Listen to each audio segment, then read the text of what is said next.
അച്ഛ, അമ്മയ്ക്ക് ഇതെന്ത് പറ്റി? എന്തോ ഗഗനമായ ആലോചനയിലാണല്ലോ. ഗഗനമല്ല കുട്ടി, ഗഹനം.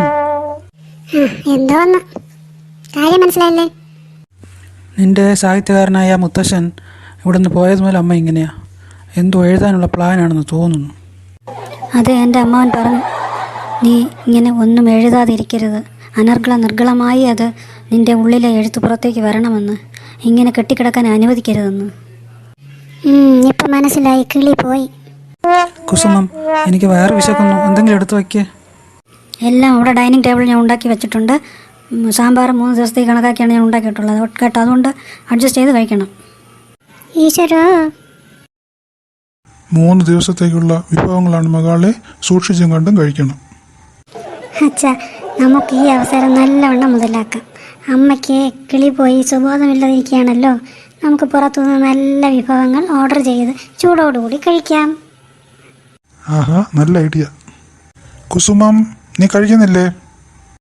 അച്ഛ പ്ലീസ്, അമ്മയെ വിളിക്കല്ലേ. അമ്മ രണ്ടാമത് കഴിച്ചോട്ടെ. നമുക്ക് ഇതൊരു ശീലമാക്കിയാലേ നമ്മൾ വിചാരിക്കുന്ന ആ ഒരു പ്ലാൻ നടക്കത്തുള്ളൂ.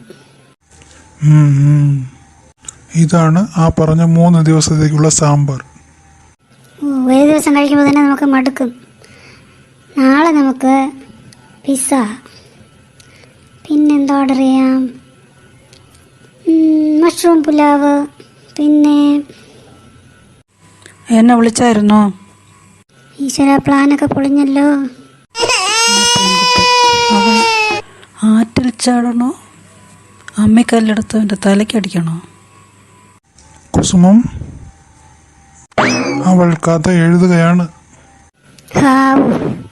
ഞാനങ്ങ് പേടിച്ചു പോയി അച്ഛ. എല്ലാം അറിയുന്നുണ്ടായിരുന്നു, എല്ലാം. നമ്മള് പെട്ടു. ഒരു വണ്ടിനെ പോലെ എൻ്റെ പുറകെ വന്നതല്ലേ നീ. ഇപ്പോൾ പന്തം കണ്ട പെരിച്ചാഴിയെ പോലെ നീ എന്നെ കണ്ടാൽ മാറിക്കളയുന്നു. വിടമാട്ടേൻ, ഞാൻ ഉന്നെ നിമ്മതിയാ വാഴ വിടമാട്ടേൻ. അച്ഛോ, നമുക്ക് പോവാം. ഇവള് കഥ എഴുതി കഴിയുമ്പോൾ നമ്മുടെ കഥ കഴിയുമെന്ന് തോന്നുന്നു. കുസുമം, അതാ ഇങ്ങോട്ട് നോക്കൂ. ഓ, ഞാനൊരു കഥയുടെ കരാളഹസ്തത്തിൽ അകപ്പെട്ടു പോയി. കഥയ്ക്ക് അങ്ങോട്ട് ശരിയായിട്ടൊരു ക്ലൈമാറ്റ് വരുന്നില്ല. ക്ലൈമാറ്റ് അല്ല, ക്ലൈമാക്സ്.